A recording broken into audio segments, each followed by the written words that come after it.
and 2 hours to do all the computer work afterwards.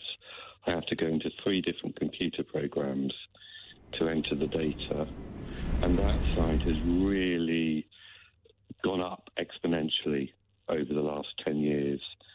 And that's again about recording absolutely everything in case there's a mistake. But obviously I can't see as many patients when spending 2/3 of my time on the computer. For every hour you see a patient, you have to spend 2 doing paperwork? If it's a new patient, it's an hour, and my wife works as a nurse as well. If she sees a new patient, it's the same. An hour to see the patient, 2 hours to write it up. And don't forget, old duffers like me aren't exactly the most quick on typing and computer work. That's really interesting, particularly on, I mean, that's ludicrous, and it goes back to my point about bureaucracy. On the money, I don't doubt at all, Simon, that money is wasted in the NHS, it's wasted in any big organisation. That aside slightly, do you think the health service has enough money now? Does it have enough funding? Is it a case of using it better, or would you still say, yes, some of it's wasted, but we still need more cash overall? I think if we're 100% efficient, which no organisation is going to be, I think we have enough, except that we're losing a lot of staff because of the wages. Well, that comes back to money too, doesn't it? And there's a silly situation that I'm in. I'm supposed to be retired and I've come back, but I can only work 3 days a week, because if I work anymore, I'm actually working free because of the pension rules. Right. I mean, at the very heart of this conversation, Simon, isn't it, is the workforce issue. You can pump money into equipment, you can pump money into new hospitals and renovation of existing ones and all the rest of it, medicines. If you don't have the staff to man those wards and you deliver those medicines, then it's pointless. You're throwing money down a black hole. And right now in the NHS, and we hear this day after day after day, we don't have enough staff. That's why, regardless of the rights and wrongs and the difficulties and the complexities when it comes to pay, if I was the health secretary, if I was Steve Barclay tonight, I would be going to those nurses' unions and the doctors' unions and saying, what can I give you? What money do you need to stop your members, to stop nurses and doctors leaving the profession in their droves?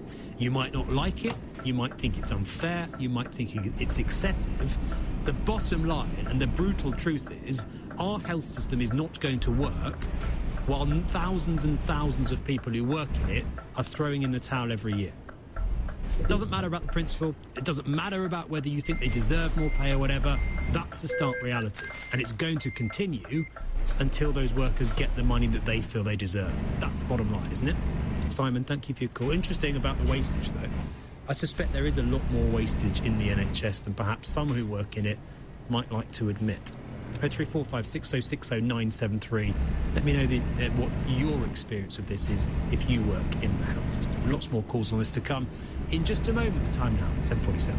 LBC, Nick Ferrari at breakfast. After a wait of nearly 3.5 years, have they finally got Brexit done? Third of MP and Foreign Secretary James Cleverly. It was inevitably going to be the case that we needed to put arrangements in place for our trading relationship with the EU. But we could see that it wasn't working. The people of Northern Ireland were telling us that it wasn't working. What should we think of the person who told us that it would work and it was oven ready? Former Prime Minister Boris Johnson. Did he let us down? Boris was instrumental in actually delivering that 2016 mandate to leave the European Union. And if that hadn't happened, a lot of the things that we've been working on would have been moot points anyway. Nick Ferrari at breakfast. Back tomorrow morning from 7. Listen on your radio and on Global Player. LBC. In a crisis, service matters. Which surveyed more than 10,000 energy customers and independently assessed the performance of every major supplier.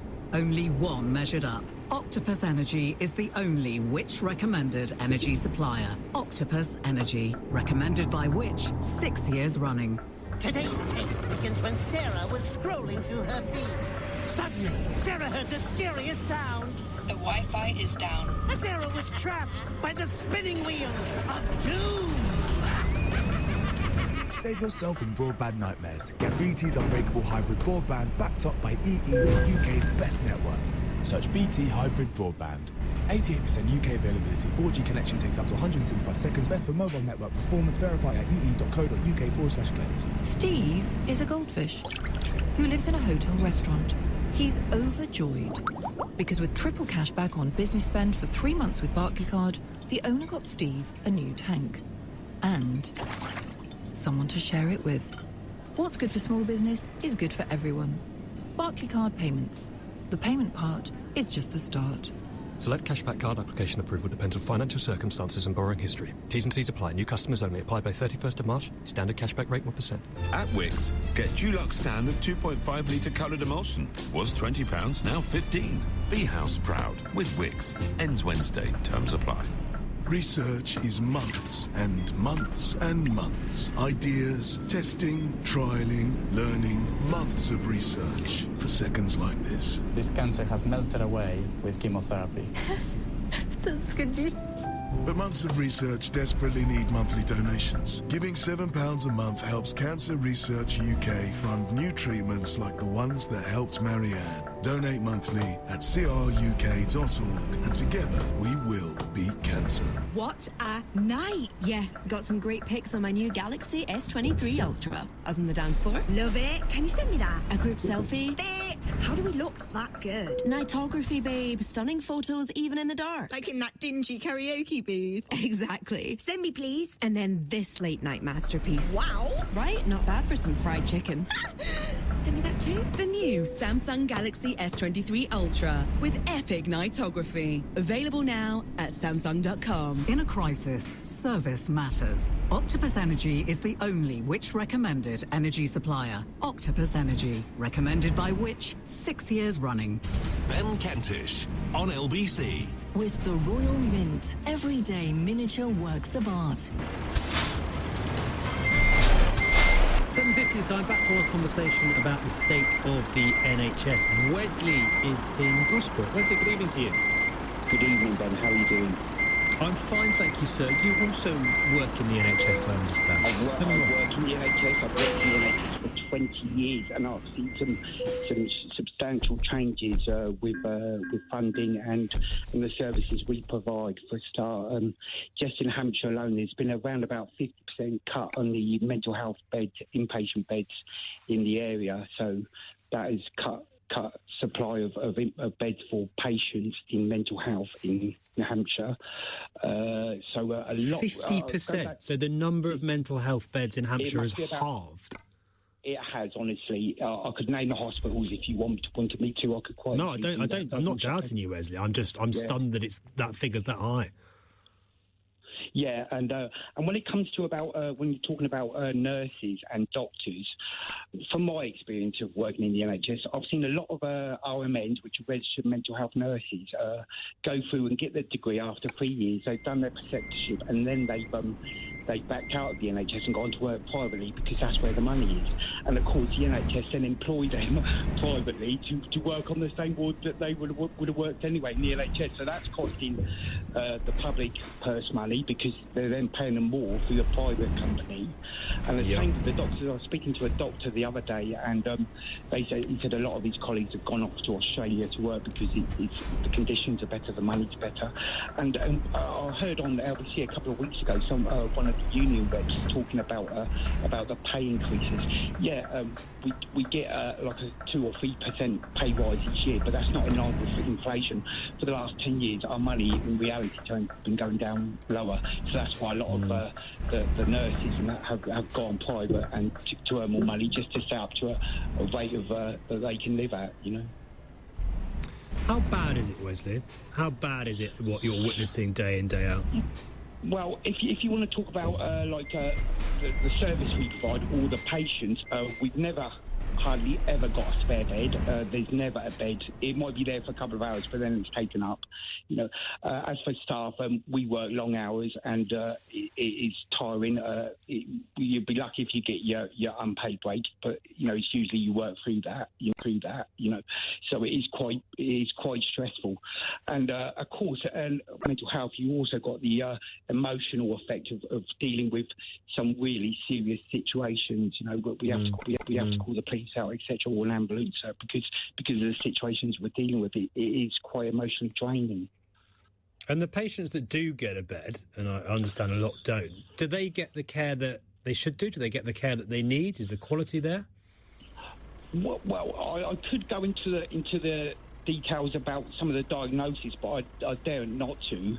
But not about diagnoses, but the quality of care that you're seeing patients receive. Are you happy that it's up to what it should be?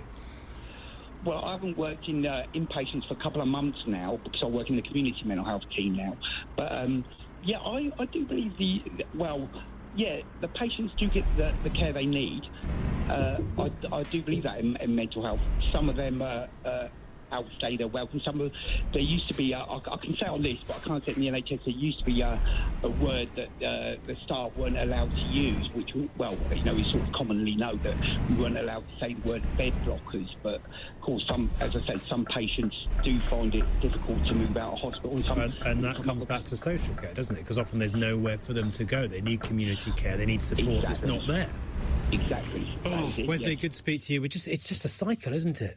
The social care a lot of it comes back to social care and the shambles that is the social care sector in this country, not through the fault, and I reiterate this, of those working in it, but through the fault of politicians who for decades now have neglected it and been elected on the back of promises to sort it out, and then once they were safely in office, conveniently forgotten about it. We are now reaping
but I am a person who seeks truth and honesty, and I think that's where I come from. You say you're not convinced, Jim. I understand you want to the detail. At this moment in time, as we speak tonight, are you more minded to support it or more minded to oppose it? I think I would withhold my fire at this moment in time. I'm sorry to step sideways on it, but I think to be fair to the Prime Minister, and he's got certainly got, I don't know what he's on, but he's certainly very enthusiastic about it. But I would be enthusiastic if there was more detail and more evidence based analysis on where we are. I'm not convinced that that's the case. So we will, as I said before, we'll take a legal opinion. We're then going to bring it before our party officers and the DUP MPs. Then and only then will we make that decision. Now, whether that'll be white smoke or no smoke, now there's the question for you. Jim, thank you. Let's go to Richard. Is this a good deal? Jim doesn't sound convinced. Are you? Well, I think, Ben, it is a little bit early to say for the Liberal Democrats also, in the sense we need to see what the details have to say. I mean, clearly Jim is off Northern Ireland and I am not, so immediately I would defer to people who live in Northern Ireland. We also do have a sister party in the Liberal Democrats, that's the Alliance Party. So we speak often with Stephen Farry, the MP from the Alliance Party. I mean, our initial impressions are that it's a pragmatic approach, and that's to be welcome, particularly in a place where there has been real discord in the past. Pragmatism is key to having successful outcomes in the Northern Ireland. I've no doubt. We do have some concerns over the Stormont break, but only insofar as we want this to appeal to all of the parties in Northern Ireland. Alan, your thoughts on what Rishi Sunak announced yesterday? Well, I think it's a great deal in the sense that we appear to have made significant progress from where we were, of course, at this point of terrible impasse where we had neither a protocol that was working, some sense of a future that was going to be sensible in Northern Ireland, and, relations with the EU were in tatters. Suddenly, because of this approach, this careful, considered approach, I think we see at least the green shoots here of a solution. It may well be that the DUP and others have reservations. I'm sure they'll look at it in the round and go, well, can we really get something better than this? Is this not realistic, the best sort of deal we can get? Because let's remember what it agrees on. It says that Northern Ireland will be now treated as part of the UK for much of almost all, 97% at least of things will be the same as the UK. There's a Stormont break that gives Northern Irish parties the ability, at least, for the first time to object and for this to then be brought out there. Those seem to be very significant things. And I think we should, in one sense, pay tribute to the Prime Minister for his careful and considered approach in getting some kind of deal with the Europeans on this, who appear to have embraced that as well. And I think that's very different to what we saw with Boris Johnson, where it was a lot of no. It's very different to what David Frost couldn't get a deal with. Liz Truss didn't have time to get a deal of any kind, but he's gone out there and spent his time going out there, building bridges and gaining a rapprochement. And I think that's really significant and could really bode well for the UK and Northern Ireland, of course, within the UK going forward. It's pitiful, really, in some ways, I think, if you can just jump in, that now Northern Ireland has what we once all had in 2016, at least if you believe the top line that Rishi Sunak is so heavily selling today. In fact, he called Northern Ireland the world's, I think, most exciting economic zone. And I'm like, what have they got? What have they got? Oh, they've got access to the single market in the EU, and they can trade in Britain. That's where we were in 2016. And I wonder, Jim, what you expected when you, as a man born and brought up in Northern Ireland, MP for Strangford no less, what you expected when you voted Brexit. You must have seen this coming down the tracks. Even I could see it, and I'm not from Northern Ireland. Well, I will say that whenever Boris Johnson was at our party conference, and whenever some of my colleagues were cheering him to the high rafters, I'm not smarter than anybody else, far from it, but I'm a good judge of character. And I wouldn't have been the person cheering like everyone else was, and how fantastic this was. Boris makes his whole mind on. Yeah, but let's forget Boris for a sec. Go to 2016. Yeah. What did you see? Did you see a hard border between you and the No, we expected the 2016. We expected to have the same as the rest of Great Britain, and Scotland and Wales. I mean, I always use this phrase, it's a very applicable phrase. Margaret Thatcher said it way back in the 80s. She says now, Northern Ireland and Ulster is as British as Finchley. Well, just at this moment in time, I don't feel as British as Finchley. And I hope that I would be as British as Finchley in 2016 when the referendum came through. But today I don't, and I don't feel, with respect, I don't feel as confident as perhaps you do. And there's no reason why the interpretations can be different. I try to base my interpretations on fact, so the facts are that we're not as British. But are you a wee bit worried that if you go back into Stormont, you're going to be the second party, aren't you now, to Sinn Féin? You're going to lose your agency. So a little bit of stalling here. You're going to spend ages and ages with your lawyers going over these pages of detail. I don't envy you, by the way, but there's a little bit you withholding, because once you get into Stormont, you're not the big boys anymore. We're still the big boys in unionism, and let's remember who we are, you know. And as far as I'm concerned, I see that. Do I have any concerns personally over? I served in the Assembly for 12 years, by the way. So I was part of that DUP team, and agreed at the Northern Ireland Assembly we had to come to a position of sharing power, and I understood that and I accept that. So if they have a mandate that's bigger than our mandate for a short period of time, quite happy with that. I have no problems whatsoever. The DUP don't fear it.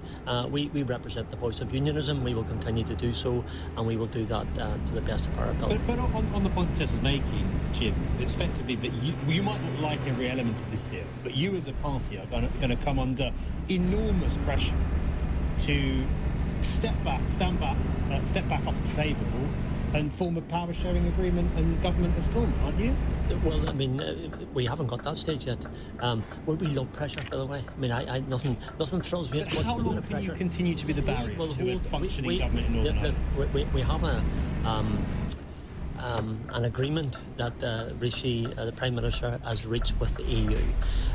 We have to do an analysis of that. We have to have a very clinical legal opinion, and their barristers will do that for us. We expect that back fairly quickly. I would have this week.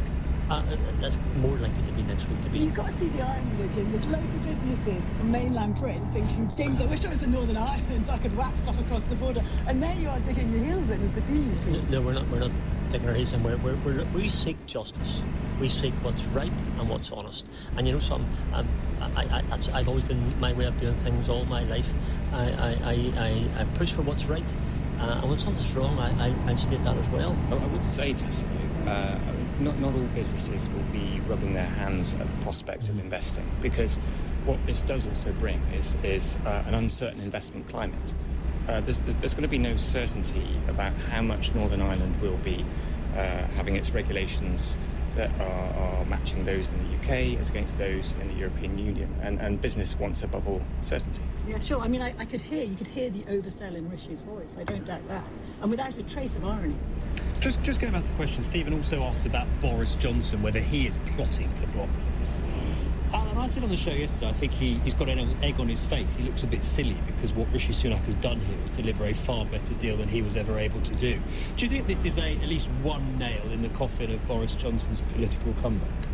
I don't think there are any nails in his coffin about anything like this. I think, Boris is a contortionist who is able to come back and forth in any which way, because essentially he is very good at framing issues at the time. So I wouldn't look at this in terms of, Boris up, Boris down, Rishi up in that sort of way. I would look at it in the way you've suggested, which is that the current Prime Minister has gone and got a deal that his predecessors have not managed to get, one of whom, of course, orchestrated the whole thing originally, knowing he was going to basically rat on it down the line.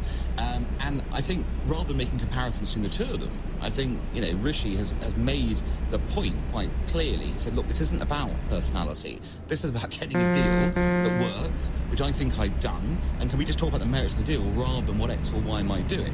I do think what is interesting is that Boris, if there was some sense that he might have used this as an opportunity to stir, that's clearly gone. But he did it last week. He was warning the last DUP week. apparently Look at how many Conservatives have come on side publicly. Yes, and he looks Baker, Chrissy, people who were previously on his Boris side. Johnson looks isolated, and dare I say, looks a bit silly.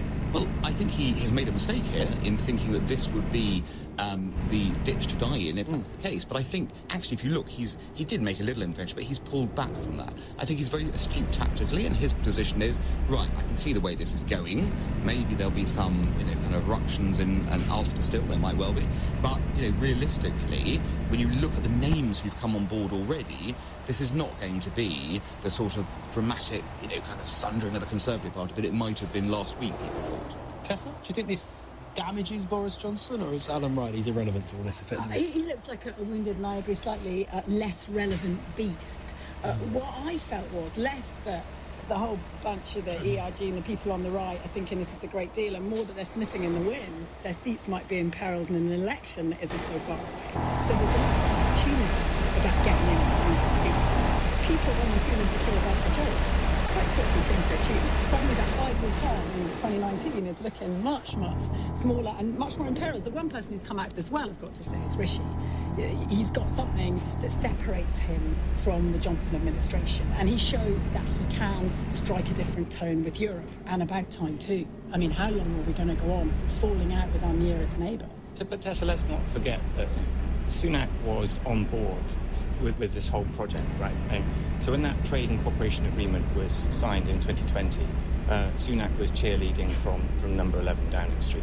And what we found about that trade deal is that it was a botched trade deal between the UK and the European Union. It's the feedback that I get in my constituency from farmers who have just really struggling with the additional red tape, the small businesses who are having to go through all sorts of hurdles to sell into the EU in a way that they didn't before. When Alan talks about Sunak mending bridges, we need to remember why those bridges were broken in the first place.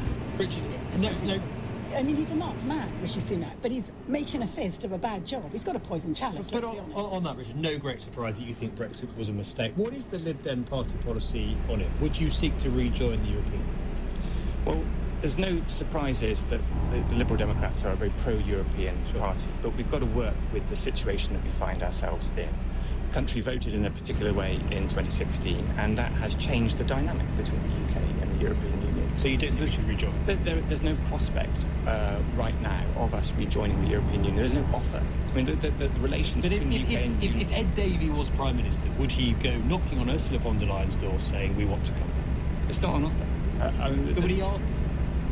It's just not available. We've already diverged in a way that it means that we don't have the deal on offer that we had before. No, but we've got horrific economics, haven't we? I mean, this week, Keir Starmer, with a degree of credibility, I mean, he was pulling on some curious statistics, but he was saying, Poland's economy is going to overtake us in 2030, then Romania and Bulgaria's in 2040. There is a great deal of truth. What's their commonality? What's their common factor since 2010? And what's our narrative been? And actually, our economy shrunk by 4%.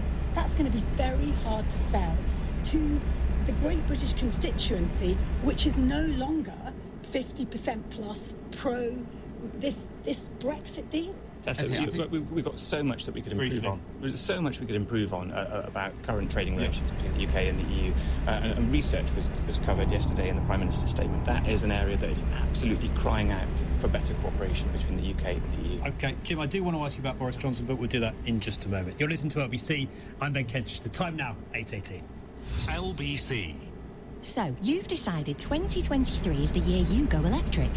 When were you thinking? Summer? Autumn? How would next week feel? You can make it happen with an approved used Mini Electric. You'll enjoy immediate delivery, a comprehensive battery warranty, and a home charger including standard installation on us. It's time to start feeling good. Search approved used Mini Electric. Available on an approved used Mini Electric purchased before 31st of March. Charger supplied by Podpoint. Not available in conjunction with other offers. T's and C's apply. Ask your Mini retailer for details. Hello there, it's the Hairy Bikers here, and we are here to help you. Yes, you listeners, to get more from your food. We are indeed more character, more delight, and more flavour. Yeah, but we know a proper tasty way to do it. With Knorr, of course, the nation's favourite stock. That's right, so whether it's a chicken or chickpea comforting curry, or a hearty beef or bean chili for dinner tonight, just be sure you give it more with Knorr. To verify, call 0800 731 1411. There are lots of little things you can do to save money on your energy bill. Like turning your boiler flow temperature down to 60 degrees, swapping to an energy-saving light bulb, switching off unused appliances, dialing down the temperature on your washing machine. closing all of your curtains at night, and turning a radiator down in a room you're not using. On their own, they may not sound like much, but they all add up and could save you hundreds of pounds. Visit gov.uk/save energy for all of our energy saving tips. Get up and go. Millions of drivers are part of something special. They are members of the AA, the UK's #1 breakdown service. With more expert patrols across the country and unlimited call-outs, we'll always be there for you. Be with the best from £7 a month at theaa.com. The AA. Join today. New customers only. T's and C's apply. Verify patrol and member numbers at theaa.com/best. We got it at Selco.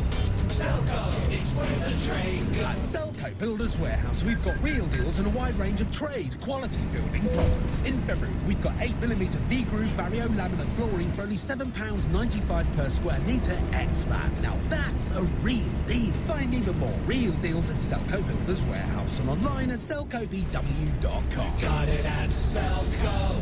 Selco, it's where the trade goes. That charged the 20%. Cross Question on LBC. With the Royal Mint, the original maker for over 1,000 years.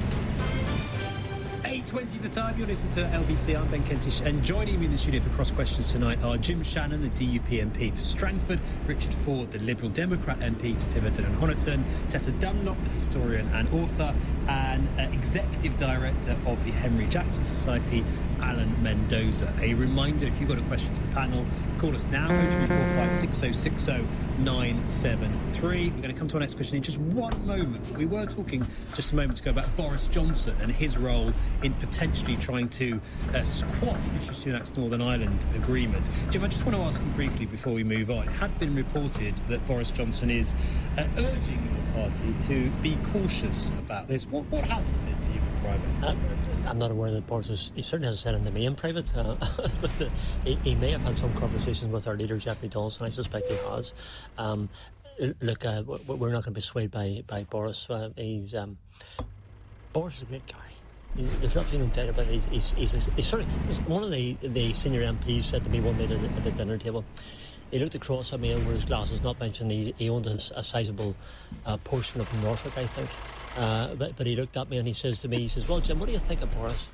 I says, "Well, to be honest with you, I'd love to go to dinner with Boris. Boris would be great fun. But if he's handed me a contract which he signed across the table, he's not someone I trust. Personally." You'd have an affair with him? The affair would be a stage too far. You trust. And he's all things to all men. Well, we've been let down, haven't we? So you wouldn't trust it? So the answer is it'd be very difficult for us. Yeah. Okay, let's move on. Another call on this. This is from Ben in Clacton. Ben, hello. Hello. I was born in Northern Ireland, so I'm fortunate enough to have an Irish passport as well as a British passport. And I've got the best of both worlds. And does the panel agree with me that if this agreement goes through, it will make a united Ireland much less likely, because the population of Ireland will be happy where they are? Okay, thank you. Ben, thank you very much. Richard? I think whatever we do, we've got to have as our anchor here the Belfast Good Friday Agreement. There's no small reason why Tony Blair felt the hand of history on his shoulder back in 1998. Decades and decades of violence, and we've seen the cessation of violence, and we don't, I think, take a pause and reflect enough just what a great achievement that was for John Major and Blair after him. So whatever we do, we have to keep all of the communities satisfied with the arrangements in Northern Ireland. In my personal opinion, that was easier when there was shared identity, and people could feel themselves both Northern Irish, British, Irish, but European. And that's easy when you've got these shared identities. And I think it does become a little bit more difficult when you go back to having single identities again. Okay. Jim Shannon? I'm always minded whenever Tony Blair said I'm not one for a catchphrase, but I think, Dr. Paisley, that I feel the hand of history on your shoulder, you know. Anyway, being facetious, maybe being a wee bit cruel, maybe with that comment. Look, United Ireland's no closer to the day than it was when I was a wee boy, and that wasn't yesterday. The fact of the matter is that the latest NOPs, national opinion polls, indicate that there's a large proportion of those who would come perhaps from a nationalist background are not committed. They don't see their future necessarily with a United Ireland. I'm probably fortunate in life. My dad came from Donegal in the Republic of Ireland. My mother outside Strabane. They got together a long, long time ago. But my dad left Donegal, and he left it for a reason. He left it because there was a level of persecution, a level of deprivation, a level of focus upon those of a Protestant relation and religion, and he moved to the very east of the province where we settled and where I've lived for all but 4 years of my life. I think the point I'm making is that I don't see United Ireland any closer today than it has been. I think Ben's question was, does this deal, which you're still not sure if you're going to support, Okay, we are back. If people in Ireland back it, then it will make a united Ireland even less likely. Go. I think United Ireland are very less likely. That's the point I'm making, you know, because the national opinion polls that we have in Ireland and Northern Ireland indicate that. So I'm just quoting the facts, you know. But you're being a wee bit disingenuous, aren't you? I mean, there were two nations within the Great British nest, and that was Scotland and Northern Ireland, who didn't back Brexit. Majority didn't back Brexit. And we've seen in Scotland how this has allowed the SNP to restart their Indie Ref 2 narrative. Oh, that train's fallen off its rails. Temporarily, but actually a lot of people would argue... Independence movements go through spasms. You know that. Look at Quebec. Okay, Quebec's so a great there example. has been an Indie Ref 2 spasm in the wake of this Brexit take back control. Well, what about our say in Scotland? It's given it oxygen. And it would be naive to suggest that Northern Ireland hasn't been given pause for thought about its relationship, and therefore the quicker you get back into Stormont, even your leader today is a devolutionist. He admitted he was. Well, get cracking. No, we're not cracking anywhere until we get what we need, the evidence we need. We need to look at it. I'm going to be clinical in our. Why is the protocol a barrier to forming a government at Stormont? Well, I mean, at this moment in time, the issue really is Rishi's deal. That's where we are at this moment in time. We've got to look at that and make a very, very clear, deliberate way. Look, but why do you oppose the deal if you decide to do so while also forming part of a government at Stormont? Well, the reason why we withdrew from the Assembly was because we had foisted upon us Boris Johnson's ultimately they border down the RAC. We didn't agree with that. It was very clear we didn't. We had to use a method which we had for us, and that was to withdraw our representation from Stormont. We're not the first party to do that. Sinn Féin did it for 3 years. You know, let's be honest. I mean, parties on occasions will use what they have as a methodology to achieve a goal. So it's a bargaining chip. No, and you've done really well. You've drawn all these concessions out of the EU. I mean, you've played it. No. There's a terrible mistake. What concessions? If I may, what concessions? You had a moment when you really could have shaped everything. 2017 to 19, you had the balance of power in your party, and I hate to say it, but you blew it. And I've got the greatest respect for unionism but you blew it. You had the chance to shape a deal to your liking, and you didn't go there. And now there is a sense of maybe we made a mistake. I think that we should have looked back when we had that ability to really shape UK policy. We didn't do it. Well, no, actually, I can. I see things probably very simply, and forgive me for being that type of person. We didn't have anything in 2017-19 that gave us any confidence that we were going to be in a position where we were better off than what we were. We had a deal with and by the way, my politics is left of centre, it's no secret, and so for me personally, it was a big deal, and I had to work out where I was, and Jeffrey had spoken to me on a personal business occasion about that. But that's, by the way, the point I'm making is this: we had a £2 billion deal with the Conservatives. We delivered, and the Conservatives delivered that $2 billion for the people of Northern Ireland. So it was a financial agreement which they delivered on, and we made sure that our constituents across all of Northern Ireland, both from all sides, received the same benefits. Look, in 2019, Boris then achieved a Brexit of sorts, not the Brexit that we wanted, not the Brexit I voted for. I'm always very mindful with... I'm still not sure about what Brexit you did vote for, that you didn't envisage a hard border with the Republic if you didn't want to see something with trading with the UK. I don't get it. I don't get what was in your head. Unicorns.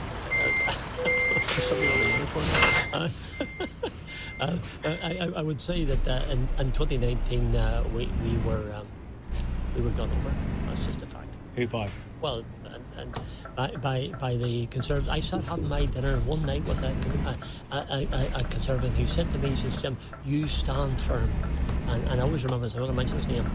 He's a nice guy, I like him a whole lot. But and he says to me, he says, "You stand firm and we'll stand with you." Within less than 24 hours, they had all evaporated. That's because they had an 80-seat majority. They didn't need you. Do you feel you were done over by Boris Johnson? They didn't have the 80-seat majority until the election. Do you feel you were done over by Boris Johnson when it came to the deal that he got through Parliament? I think Boris probably regretted what he did, but he did it. Did he mislead you, do you think? I would say that he just let us down. Tyler, just briefly, the question was about United Ireland, just to come back to that before we move on. Do you think that if the DUP don't support this deal, that they will be making a United Ireland more likely? I think that question is a very complicated one because there are many different factors that go into why there might be either falls or rises in that sentiment, both north and south. Sure. We haven't even spoken about the political system in the south, which has been obviously very unusual for the past few years with the Sinn Féin strength compared to its past. So I wouldn't say that where the DUP sits on this will have a direct impact on this. I think there are complicated factors, and we simplify this at our danger. Thank you. Ben, briefly back to you, just in a sentence if you would, sir. I wonder what you make of what you've heard. Well, the Catholic population over the next 20 years will overcome the Protestant population in Northern Ireland. And it was more likely that the Catholics would vote to have a united Ireland. And it's less likely, in my opinion, now because of this, if this agreement goes through. Because you think it will be a success. In your pocketbook, you think, well, I'm better off staying where I am. Ben, thank you for your question. Really good point. We're going to move on from Northern Ireland in just a moment. Karen, I'm going to come to you on your question after the news. The 8:31 is the time here on LBC. Let's get the headlines from Serena Farrow. 200 police officers are searching for the baby of a couple who've been further arrested on suspicion of gross negligent manslaughter. Constance Martin and Mark Gordon are being questioned by detectives in Brighton, where they were spotted last night, 2 months after they disappeared in Bolton. The Prime Minister says his new Brexit deal creates the world's most exciting economic zone for Northern Ireland. The country has access to both the EU single market and Great Britain's. And nurses in Wales have given ministers 5 days to reply after they rejected the latest pay offer. If not, they'll announce more strike action. LBC weather, light scattered showers tonight, but then dry overnight with a low of freezing. This is LBC. In a crisis, service matters. Which surveyed more than 10,000 energy customers and independently assessed the performance of every major supplier. Only one measured up. Octopus Energy is the only Which recommended energy supplier. Octopus Energy, recommended by Which 6 years running. Sell your car the motorway way, where dealers compete to give you their best price. Compete? Like a sing-off? Start bidding! £13,500. £14,000. £14,000? No way. Yes way. Motorway, the way to sell your car. T's and C's apply. At Wickes, get Dulux standard 2.5 litre coloured emulsion. Was £20, now £15. Be house proud with Wickes. Ends Wednesday. Terms apply. How much of London can you see for free by bus? Look, fountain. That's cool. There's a boat. Whoa. A lion statue. Yeah. Great family days out start on the bus, with under 18s travelling free. Do more of what you love. To the Mayor of London and TfL, every journey matters. 11 to 18-year-olds travel free with the Zip Oyster photo card. Fees apply for new photo cards. For more info, visit tfl.gov.uk/zip. This is a 30-second ad. That's not long, but it's long enough to do something that could save you money on your energy bills. In 30 seconds, you can turn your boiler flow temperature down to 60 degrees, or switch off unused appliances, turn a radiator down in a room you're not using, or dial down the temperature on your washing machine. Each one you do will be 30 seconds well spent. They all add up and can save you hundreds of pounds.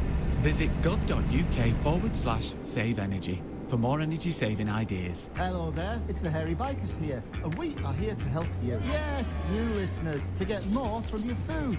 We are indeed more character, more delight, and more flavour. Yeah, and we know a proper tasty way to do it. With Knorr, of course, the nation's favourite stock. That's right, so whether it's a chicken or chickpea comforting curry, or a hearty beef or bean chilli for dinner tonight, just be sure you give it more with Knorr. To verify, call 0800 731 1411. In a crisis, service matters. Octopus Energy is the only Which recommended energy supplier. Octopus Energy, recommended by Which 6 years running.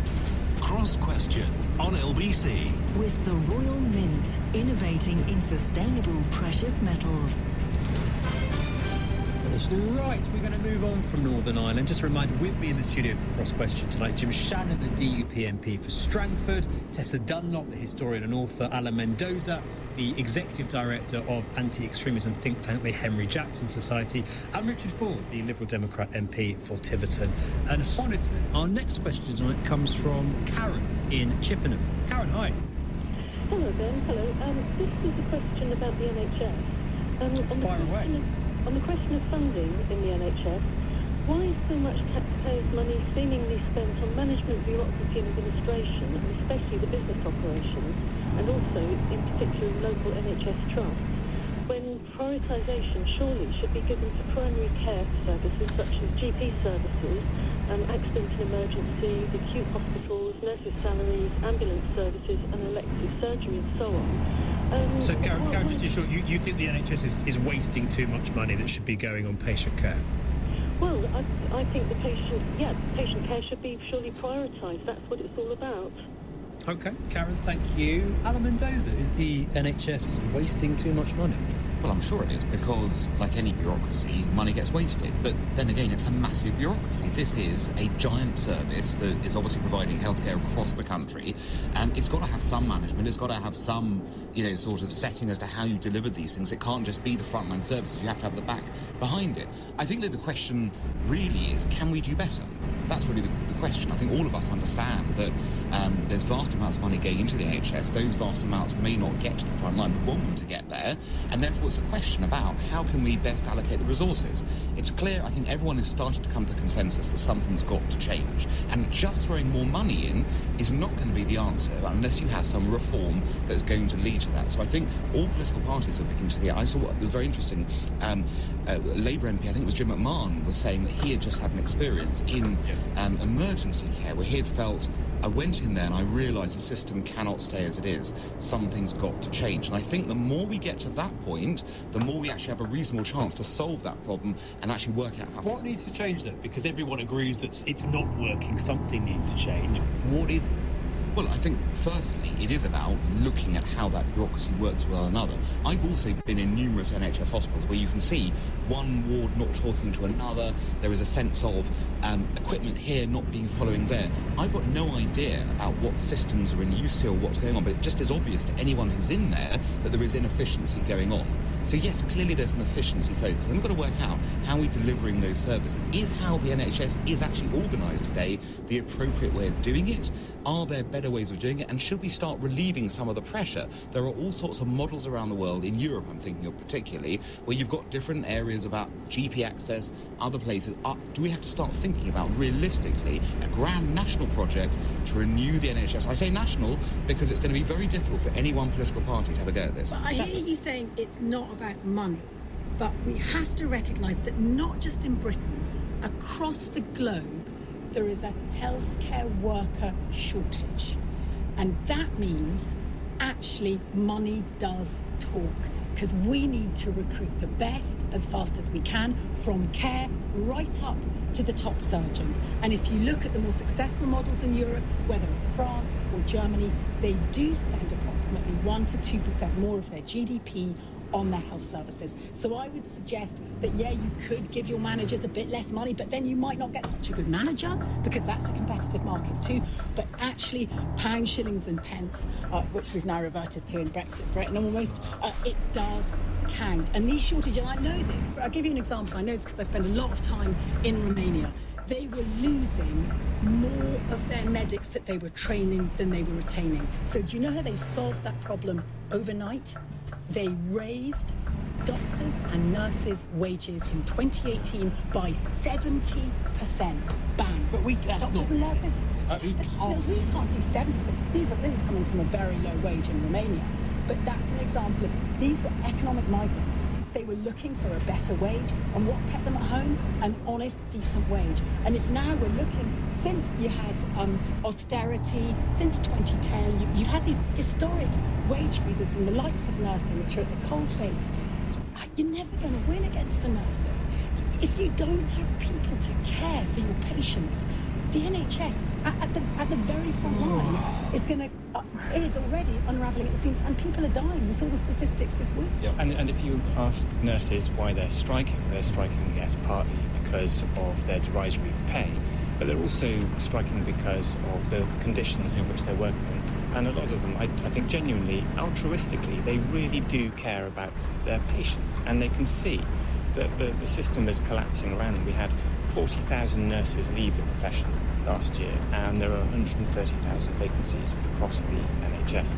So I recognise that this is partly about resources, but it is also partly about stewarding those resources, and for that we need good administrators, good leaders and good managers. Do you think there is too much wastage, too much bureaucracy? I'm not close enough to it to be able to comment with any authority on that. I can tell you that as a mother of 2 children, it's like working the system. It's like doing an MA or something. You have to be good at administration to get your child through, first of all, a GP appointment, to then be told, oh, you better go to A&E because I'm not too sure. That's like a 2-day job. You know, who has that free time? Let's face it, none of us are NHS managers or leaders, and we don't know the system well enough to comment with expertise on. But we are patients. We see the failures. We use the system. Yeah. Yes, that's true. But I think what stands out above all else, when you talk to the healthcare professionals, and many of them are my constituents, and I do, they will point out to me that there's no prospect of the NHS repairing this worker shortage, this lack of a workforce plan, while the pay settlement for nurses and other healthcare workers is derisory. Do you think the sort of figures, 19%, 25% junior doctors, are they realistic? Do they need to get a bit more sensible? There needs to be a realistic amount paid, which is as close to inflation or as close to that as the government can afford. But the fact that the government has not budged and has not even got on the table with these people for so very long is an indictment on this government. When some of these people are so they have selflessly committed themselves to you and me and society. It's outrageous that the government has not got around the table before. Do you agree? Certainly do, and I'll go further than that. I was very pleased to join the picket line of the nurses outside Orange Hospital. I joined them. I was like, why are you going to do that? I did it because they were right. I've spoken to Steve Barclay, private conversations that we had. It's always an opportunity to do so. His hands were, I suspect, were tied by treasury. I think to be honest and fair. Do you think from your conversations he wants to give them a decent pay? Well, I also very, very, very friendly with Pat Cullen, who's the union leader for the Royal College of Nurses. And she's a good girl. I've met her. She's from Northern Ireland, as you know. Her accent would really give away in that. But we had a good conversations. I met her across the bridge there at St Thomas's when she was out speaking. I went across and shook her hand and wished her well on the picket line as well. Why did I do that? I did it because the nurses deserve a pay rise which is decent. I suggested this to Steve. Honestly, if this happened to me, I would bring them in. You refuse to talk to them. I mean, why would you refuse to talk to people? Just have the conversations about that's all Pat Cullen ever wanted, behalf of our workers. Which he's now doing. Yeah, but he should have done that 3 months ago. I mean, another conversation I had with another minister again, and we can keep this name out of this one.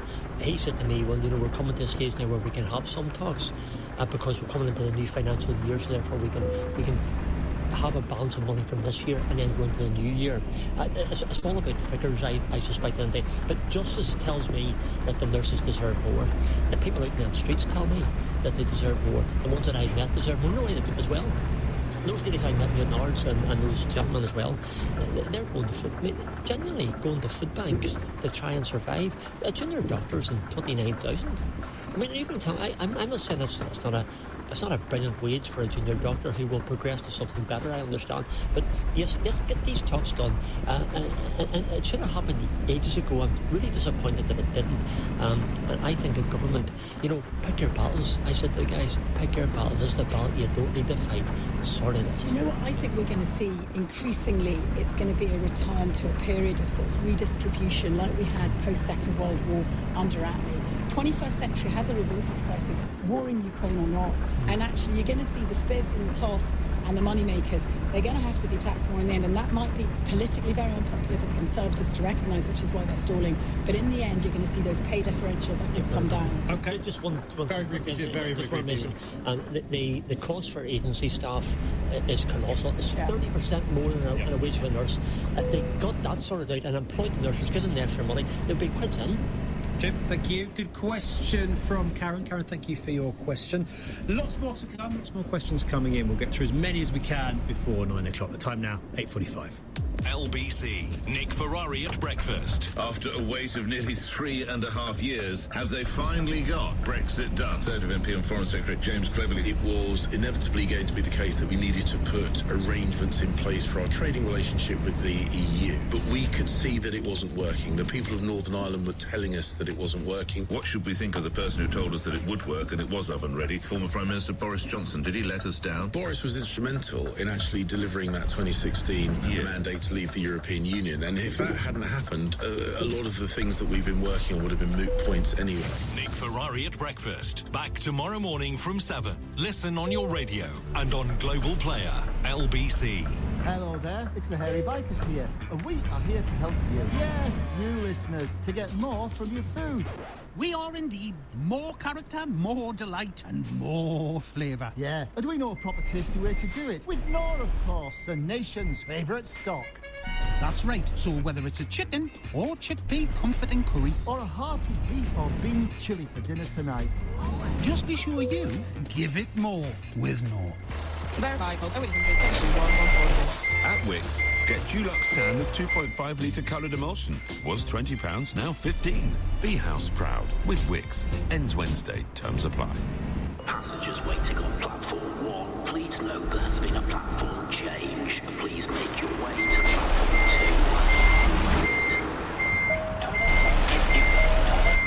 2. Where to? Lot of traffic, roadworks everywhere, like an obstacle course. Tell you who you look like, what's the name? Met him in a cab yesterday. When your journey's been a handful, it matters where you stay. Breeze past check-in with a Hilton Honours app. Hilton, for the stay. There are lots of little things you can do to save money on your energy bill. Like turning your boiler flow temperature down to 60 degrees, swapping to an energy-saving light bulb, switching off unused appliances, dialing down the temperature on your washing machine, closing all of your curtains at night, and turning a radiator down in a room you're not using. On their own, they may not sound like much, but they all add up and could save you hundreds of pounds. Visit gov.uk/save energy for all of our energy saving tips. How much of London can you get for £8.10? Head north to work. Morning. Back south to meet mates. West for open mic. And a house party back east. Get unlimited trips all day long by tube, bus and train for £8.10 with our daily fare campaign in zones 1 and 2. Do more of what you love. To the Mayor of London and TfL, every journey matters. Always use the same card or device when touching in and out. Terms and conditions apply. For more info, visit tfl.gov.uk/fares. Come on, the Blues! Wearing white, Einstein. Whoops, and the league foot is so British. Which reminds me, smart meters could help Britain create a future where we're less reliant on imported gas. All right. They help us manage our energy use, which improves the balance of supply and demand. So we could use more wind and solar energy from Britain. Help Britain create a future that's less reliant on imported gas. Search Get a Smart Meter today. Eligibility may vary. Consumer action required. Cross Question with Ben Kentish on LBC. With the Royal Mint, so much more than the coins in your pocket. 8:48 the time. Lots of questions coming in for our panel. We'll get through as many as we can. Let's get straight to them. A text question from Jennifer in Great Yarmouth, who says a Tory MP has revealed today that they were sent faeces through the post because of the row over sewage in our rivers. Another criticised the Liberal Democrats for blaming the Tories for this problem. Is the whole issue, Jennifer says, being a bit overblown by the likes of the Lib Dems and the man for the undertones? This is Simon Jupp, Tory MP, who said it's frankly ridiculous that the Lib Dems are blaming the government for sewage in rivers. Is this your fault, Richard? Well, I think first thing to be said on this is it's absolutely inexcusable for anyone to take that sort of direct action. So I think dreadful that somebody should have received something through their letterbox. Inexcusable. Elected representatives should not be treated like that. Of course, I have absolutely every responsibility to communicate the concerns of my constituents. That's what I'm employed to do. And I get tens of constituents writing to me per month about sewage. It's something that people are really emotive about, feeling really strongly about it, and rightly so. In my patch, we've got the sea at Branscombe, Beer, Seaton, the rivers discharge into the bay at Sidmouth. And people want to be able to go wild swimming, and they are so very frustrated at this Conservative government that is not holding water companies to account for these sewage spills. Alan, is it fair to blame the government? The water companies themselves should pick up more of that. Of course they should, and it's a bit like, look, as a local councillor, I've got, slightly different problem to deal with. I've got a big, a dog poo problem where we are. Is it the council's fault that there's not, or is it the owners, essentially, who are to blame for this? It's a bit different, isn't it? Because it's sort of institutional... It is and it isn't. It isn't, because we know who the culprits are here. It's the water companies who's got to pick up on this. I think the government also, needs to work with water companies and move this issue forward and to enable everyone to suddenly is to blame for what the water companies are doing. Yes, there's a direct causality. They are failing to regulate. They are failing to regulate. Regulations are there. I think it's more about actually working with them to actually solve this problem. Nobody wants to see sewage and water, do they? The water companies are taking enormous bonuses, and people find it offensive that South West Water, for example, which has got a 1-star rating on my patch, is paying its chief executive more than £1 million by way of a bonus. But I thought a proposal came from the Lords and it was voted down in Parliament, and this was to better regulate the water companies. And I never understood why that was stalled. It seemed like a no-brainer to me. Hit them where it hurts. Get them to behave better. Should the government do more, Jim? Well, I think there's a responsibility for government to do more, and while the minister's a very decent person, I think the answers that she gives to the questions in Parliament are not sufficient enough. Therese Coffey, this is. Well, there's her and Rebecca Pow. I think there's actually a couple there who answer the questions. I think that.